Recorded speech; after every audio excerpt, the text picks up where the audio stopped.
Hello everyone, I hope all are doing great and taking care of themselves. My name is Kunti Maragavkar Suryavanshi. I am a psychologist and counselor. So basically I am working in this field from last around 10 years, and I have worked with the schools from, like you can say, from playgroup till adolescence from last 10 years. So today I have thought to make this video because many parents are coming up with the general question, and that question is how we should visit a counselor and when we should visit a counselor. So number one, first I would like to have a clarification when we should visit a counselor. For that, first of all, as a parent, we should be a good observer, I believe. Okay, so whenever our children are in a different setting, it can be a home setup, it can be a school setup, it can be a social circle when they are playing with their friends, we have to keep on doing observation of their behavior. Okay, so that is one area when I say behavior area. Okay, and the second will be academic area.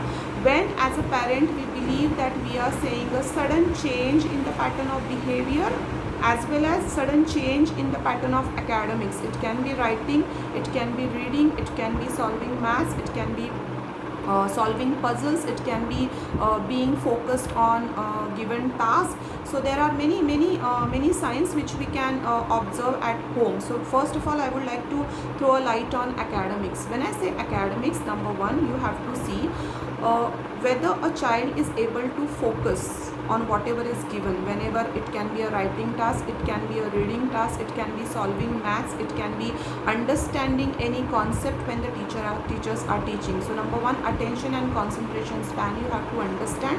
Okay, number two is whether child is able to do the copywriting from board or nowadays from screen, that we need to understand. Then third will be speed of writing. It can be a copywriting, it can be dictation and writing. We have to observe how much time a child is taking generally to copy it down from the board. Number four, are you able to see any spelling errors which are happening? Maybe he is not able to do it, he is not doing, he or she is not doing it purposely, but there are spelling errors consistently which we are able to see.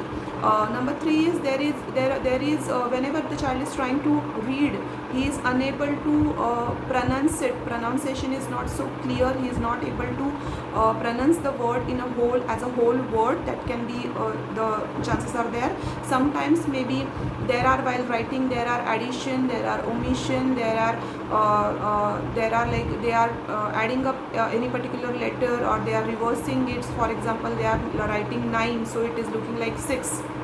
So we need to understand these issues and these signs from early childhood itself, so that we can, as a psychologist and counselor also, we can guide you more positively towards to achieve these goals more positively, so that we can help child also.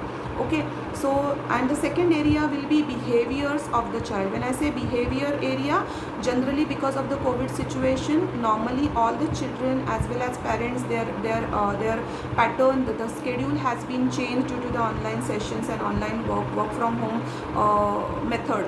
So we have to observe whether for the online session also child is able to understand the concept, child is able to, is there a sitting tolerance when teachers are teaching. Okay, how he or she is thinking. You have to see the expression of the child. Suddenly the child is looking sad or anxious or irritating or not able to give the answers. Initially he or she was trying to participate in each and every activity, but nowadays the child has stopped participating in group activities, or even with the chit chatting with friends, or he or she has stopped playing around, he or she has stopped chit chatting or having interaction with the parents also in a positive note. So these are some behavior signs or behavior issues, we can say easily we can see nowadays, because there is an impact of the change of pattern due to the COVID situation also. So maybe they are feeling bored, they are feeling because there are no physical activity to do at home, that can be the reason. So these are some alarming signs which we as a parent should observe and keep on observing at home. Next comes the duration. We have to observe this pattern for particular duration, more than 6 weeks, more than 4 weeks. We need to keep on observing this in a different setup. Okay, so if you are saying the same behavior patterns are there from last 1 month or 1.5 months, then something is alarming, immediately we have to talk to a psychologist and counselor. Now next comes how we should approach a counselor or psychologist. So I will suggest you, nowadays easily we have a school counselor and psychologist on the panel with the school, so that will be the first person we can approach. We can try to fix up the appointment with the school psychologist and counselor. They are the ones who will guide you further if you need any other professional help or any other professional therapy in future. I hope I have tried to clarify all the doubts of the parents, specifically for this question, that how and when we should visit a counselor. So how? Definitely first person will be the school counselor and psychologist. You can try to fix up the appointment. They will guide you further for the further therapies and further guidance. And number two, when I have already clarified, you have to keep on observing your children for more than 6 weeks, and then for at least for 2 areas, that is academic and behavior areas. If you are seeing any kind of change in the pattern of behavior and in the pattern of academics also, reading, writing, solving maths, solving puzzles, sitting tolerance, the way of like playing with any particular toy, or lining up particular objects in a particular way. So these are some signs something is alarming. We have to understand as a parents, and then we have to approach to the professional school counselor or a psychologist who are practicing outside also. Thank you so much. I hope all are able